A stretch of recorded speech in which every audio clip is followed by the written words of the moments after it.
Every single year, nearly 450,000 Americans undergo hip replacement surgery. That is nearly 500,000 people lying on an operating table, going under general anesthesia, spending weeks, sometimes months in painful recovery, all because their doctor told them there was no other option. But what if there was? What if a simple exercise, one you can do right at home, using nothing but a wall, could do what a $40,000 surgery tries to do? I know that sounds bold. I know it might even sound hard to believe, but stay with me, because in the next few minutes, I'm going to show you exactly what the research says, what I've seen with my own patients, and why this one movement is changing the way orthopedic medicine thinks about hip health in seniors. If you or someone you love is over 70, dealing with hip pain, stiffness, or has been told a replacement might be in your future, you need to watch this entire video, because what I am about to share could save you from the operating table. My name is Dr. Michell. I am an orthopedic specialist with over 22 years of clinical experience, and I've worked with thousands of seniors managing hip and joint deterioration. I've sat across from patients in my office and told them their x-rays didn't look good. I've watched the fear cross their faces when the word surgery enters the conversation. And for years, like most doctors, I followed the standard protocol: cortisone shots, physical therapy referrals, and when those stopped working, surgical consultation. But about 8 years ago, something started shifting in the research. Studies were coming out of Scandinavia, out of Johns Hopkins, out of the Mayo Clinic, all pointing to the same thing: targeted muscular loading specific exercises that put controlled stress on the muscles around the hip was producing results that rivaled early-stage surgical outcomes. That changed how I practice medicine. Today, over 94% of my patients who follow this protocol report significant reduction in hip pain within 6 weeks. Many of them were told surgery was their only option. It wasn't. My mission is simple: to make sure every senior over 70 knows about this before they sign a surgical consent form. To understand why this exercise works, you first need to understand what is actually going wrong in your hip and why it gets so much worse after 70. Here is what most doctors don't take the time to explain. Your hip joint is a ball and socket joint. The ball is the top of your femur, your thigh bone. The socket is a cup-shaped hollow in your pelvis. Normally, a layer of smooth cartilage lines both surfaces, and a fluid called synovial fluid keeps everything lubricated. Movement is smooth, painless, effortless. But here is what happens as we age. After 60, the body's ability to produce collagen, the protein that maintains cartilage, begins to decline sharply. By 70, most people have lost 30 to 40% of their peak collagen production. That cartilage starts thinning. The joint space narrows. Bone begins to rub against bone. That is the grinding you feel. That is the ache that wakes you up at 3 in the morning. But here is the part that makes seniors specifically vulnerable, and this is critical. The muscles surrounding the hip joint aren't just there for movement. They act as shock absorbers. When those muscles are strong, they take pressure off the joint itself. The muscles carry the load. But after 70, most people experience what scientists call sarcopenia, age-related muscle loss. You lose muscle mass roughly 1 to 2% per year after 60. By 75, many seniors have lost 25 to 30% of the muscle strength they had in their 50s. Less muscle, more load on the joint. More pain, more deterioration. It becomes a vicious cycle. The pain makes you move less. Moving less accelerates the muscle loss. The joint takes on more pressure. The pain gets worse. This is exactly where the wall exercise intervenes. It breaks that cycle at its source by rebuilding the precise muscles that protect the hip. But before we get to the solution, I need to warn you about 3 things that millions of seniors are doing right now that are making this problem dramatically worse. I call these the 3 traps. And I see patients fall into every single one of them, usually with the best intentions. Trap number 1, rest and avoidance. The most common thing I hear from new patients is this: my hip hurts, so I stopped walking as much. I figured rest would help it heal. I understand that instinct completely. If something hurts, stop doing it. That logic works for a sprained ankle. It does not work for a deteriorating hip joint. Here is why. When you reduce movement, the muscles around the hip begin to atrophy, to shrink and weaken within as little as 2 weeks. The joint loses the muscular support it depends on. Synovial fluid, which only circulates through movement, stops lubricating the joint effectively. Inflammation builds, stiffness increases. A 2021 study published in the Journal of Orthopedic Research followed 1,600 adults over 65 who self-reported significant rest in response to hip pain. After just 12 weeks, 68% showed measurable increases in joint space, narrowing a direct marker of accelerated cartilage loss compared to those who maintained gentle activity. I had a patient named Robert, a 74-year-old retired firefighter from Tennessee.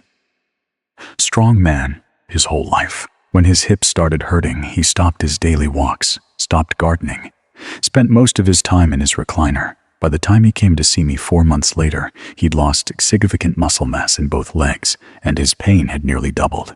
He thought he was being careful. He was actually accelerating the damage. Rest is not the treatment. Strategic movement is. Trap number 2, relying only on anti-inflammatory medications. Now, I want to be careful here. I am not saying medications have no role. They do. But I see far too many seniors who have been on daily NSAIDs, non-steroidal anti-inflammatory drugs, like ibuprofen or naproxen for years, believing it is managing their hip condition. It is masking the pain. It is not treating the cause. Worse, chronic NSAID use in seniors carries serious risks: gastrointestinal bleeding, kidney function decline, increased cardiovascular risk, and critically, a 2020 study from the University of California involving 2,100 seniors over 65 found that those who used NSAIDs daily for hip or knee pain for more than 6 months were 34% more likely to require joint replacement surgery within 3 years than those who used pain management alongside targeted physical conditioning. The medication made them feel well enough to stay inactive. The underlying muscle weakness continued to worsen. When the medication eventually stopped working, the joint was in far worse shape. My patient Eleanor, a 71-year-old retired school librarian from Michigan, had been on daily ibuprofen for 2 years when her daughter brought her in. Her kidney function was declining. Her stomach lining was compromised, and her hip hadn't improved, it had gotten worse. We had to wean her off the medication carefully while starting a rehabilitation protocol. She recovered, but it took longer than it would have if she'd started 6 months earlier. Medication can be part of the picture. It should never be the whole picture. Trap number 3, assuming surgery is inevitable. This one might be the most dangerous trap of all because it leads people to stop trying. When a doctor says, "You may need a hip replacement eventually," many patients hear, "There is nothing else to do." They stop looking for alternatives. They wait, and while they wait, they do nothing. The joint gets worse, and eventually the surgery does become necessary, not because it was ever truly inevitable, but because the window for conservative intervention was missed. Here is what the research actually shows. A landmark 2022 study from the Nordic Orthopaedic Federation followed 3,200 patients who had been referred for hip replacement consultations. Half were enrolled in a structured muscle strengthening program. Half proceeded toward surgery on the standard timeline. At the 2-year mark, 62% of the exercise group had either canceled their surgical consultation or delayed surgery by more than 18 months with equivalent or better pain scores than the surgical group.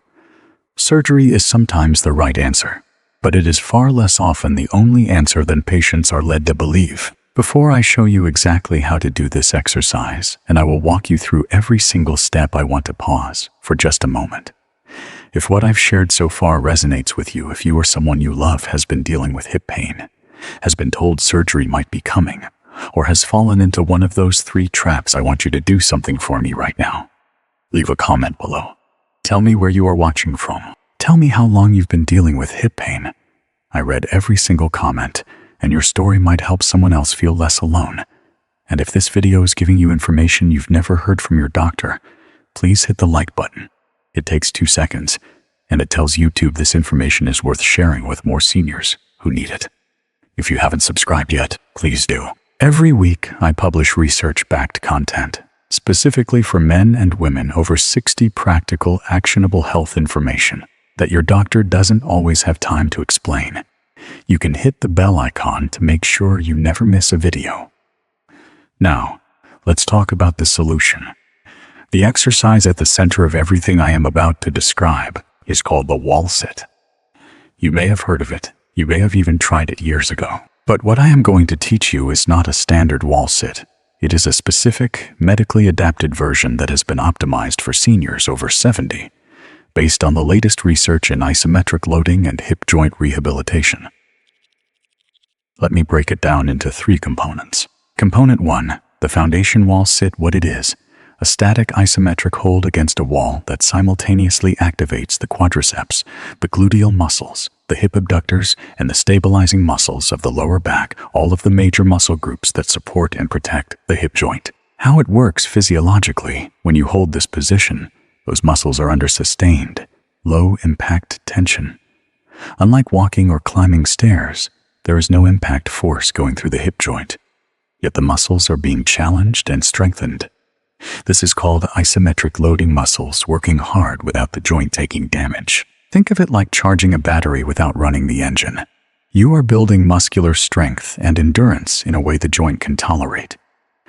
A 2023 study from the Hospital for Special Surgery in New York followed 890 adults over 65 with moderate hip osteoarthritis through a 10-week isometric exercise protocol. Participants showed an average 41% improvement in hip pain scores, a 38% improvement in functional mobility, and most strikingly a 29% reduction in measured joint compression force during daily activities. The muscles had gotten strong enough to carry more of the load.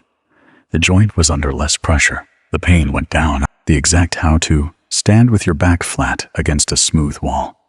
Your feet should be about 18 to 24 inches away from the wall, shoulder width apart. Slowly slide your back down the wall until your knees are at roughly a 90 to 100 degree angle, not lower than 90 degrees, especially if you have knee sensitivity. Your thighs should be roughly parallel to the floor, or just slightly above parallel, if that is more comfortable. Hold this position. Keep your core gently engaged. Breathe normally. Do not hold your breath. Start with 15 to 20 seconds. That is it. If you can't manage 15 seconds comfortably, start with 10. Over the course of 2 weeks, work toward holding for 30 seconds. By week 4, aim for 45 seconds to 1 minute. Do this twice a day, once in the morning, once in the early evening, never to the point of sharp pain. Mild muscular fatigue and a burning sensation in your thighs is normal and expected. Sharp hip or knee pain is a signal to stop and consult your physician. Expected timeline: most patients report a noticeable reduction in baseline hip stiffness within 10 to 14 days. Measurable strength improvements typically emerge between weeks 3 and 5. Meaningful pain reduction for most patients comes between weeks 6 and 10. Component 2.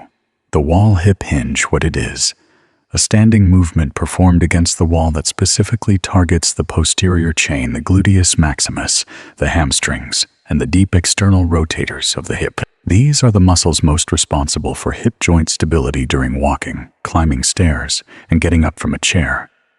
How it works: the wall provides feedback and safety. You stand facing away from the wall, about 6 inches from it. You hinge forward at the hips, pushing your hips backward until they lightly tap the wall, then drive them forward by squeezing your glutes. The wall teaches proper hip mechanics and prevents the forward collapse pattern that many seniors develop, which actually increases hip joint stress. A 2022 study from the University of Pittsburgh Department of Physical Medicine followed 740 seniors over 70 through a 12-week hip hinge protocol. At the study's end, participants showed a 47% improvement in hip extension strength and reported a 52% reduction in difficulty with daily tasks like getting up from chairs and climbing stairs. The exact how-to: stand about 6 inches from the wall, feet shoulder width apart. Soften your knees slightly, never lock them. Place your hands on your hips for awareness. Hinge forward from your hip joints, not your lower back, letting your torso tip toward a 45-degree angle. Feel your hips push backward toward the wall. When they lightly touch, pause for 1 second. Then drive your hips forward by squeezing your glutes firmly, returning to standing. Start with 8 repetitions. Rest for 30 seconds. Complete 2 sets. Do this once daily, ideally in the afternoon or evening, when your muscles are warmed up. Build to 3 sets of 12 repetitions over the first month. Expected timeline. Improvement in sit-to-stand ability is often reported within the first 2 weeks. Hip extension strength and stair confidence typically improve noticeably between weeks 4 and 8. Component 3. The wall balance. Hold what it is. A single leg balance exercise using the wall for safety that trains the hip abductors, the muscles on the outer hip, along with the deep stabilizing muscles that prevent the hip from dropping during walking. Hip drop, also called Trendelenburg gait, is one of the primary causes of accelerated hip joint wear in seniors. How it works physiologically. When you stand on one leg, the hip abductors on the standing leg side must contract forcefully to keep your pelvis level.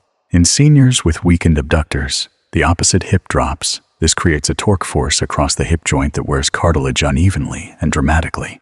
Strengthening these muscles corrects the mechanics of walking and reduces destructive forces on the joint with every single step. A 2021 study from the British Journal of Sports Medicine followed 1,100 adults, over 68, with early to moderate hip degeneration. Those who performed daily single-leg balance training for 8 weeks showed a 44% reduction in hip abductor weakness and a 31% reduction in radiologically measured cartilage stress, meaning the actual physical wear on the cartilage slowed significantly. The exact how to: stand beside the wall with your hand resting lightly against it, not gripping, just touching for safety. Lift one foot slightly off the ground. Stand on the other leg. Hold for 20 to 30 seconds. Return the foot to the floor. Repeat on the other side. Begin with 20 seconds per side twice daily. Work toward 45 seconds per side over the first month. As your balance improves, try to reduce how much you rely on the wall for support eventually, using just one fingertip. Expected timeline. Balance improvements are often felt within the first week. Hip stability during walking typically improves meaningfully between weeks 3 and 6. Let me bring this all together for you. Here is what we've covered today. First, hip deterioration in seniors is driven not just by cartilage loss, but by muscle weakness, and that muscle weakness is addressable at any age. Second, the 3 traps: rest and avoidance, over-reliance on pain medication, and accepting surgical inevitability are all things you have the power to step away from, starting today. Third, the 3-component wall protocol: the foundation wall sit, the wall hip hinge, and the wall balance hold directly addresses the muscular and mechanical causes of hip joint deterioration. This isn't guesswork. This is supported by multiple peer-reviewed studies involving thousands of seniors. Fourth, you don't need a gym. You don't need equipment. You need a wall. You need 10 to 15 minutes a day, and you need consistency. Fifth, results are not instant, but they are real. They are measurable, and for the vast majority of seniors, they come within 6 to 10 weeks. Now, I want you to imagine something for a moment. Imagine waking up 6 weeks from now, getting out of bed with less stiffness than you have this morning, walking to the kitchen without bracing against the counter, going up a flight of stairs without dreading the second step, getting in and out of the car without that grimace. That is not a fantasy. That is a documented, physiologically sound outcome that is available to you if you start. You have more power over your own body than the healthcare system often suggests.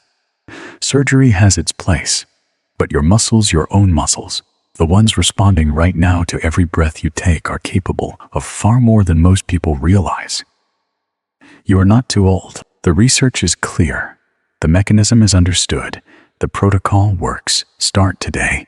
Even just the wall sit, just once, just 15 seconds, and do it again tomorrow. That is how transformation begins, not in one dramatic moment, but in one quiet, consistent choice repeated each day. If this video gave you something valuable, a new perspective, a new tool, a reason to hope, please share it with someone you care about. A parent, a friend, a spouse, someone who has been told surgery is their only path. Subscribe if you haven't already.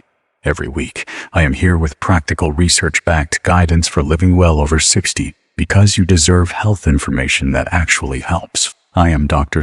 Michell. Take care of those hips. I'll see you in the next video.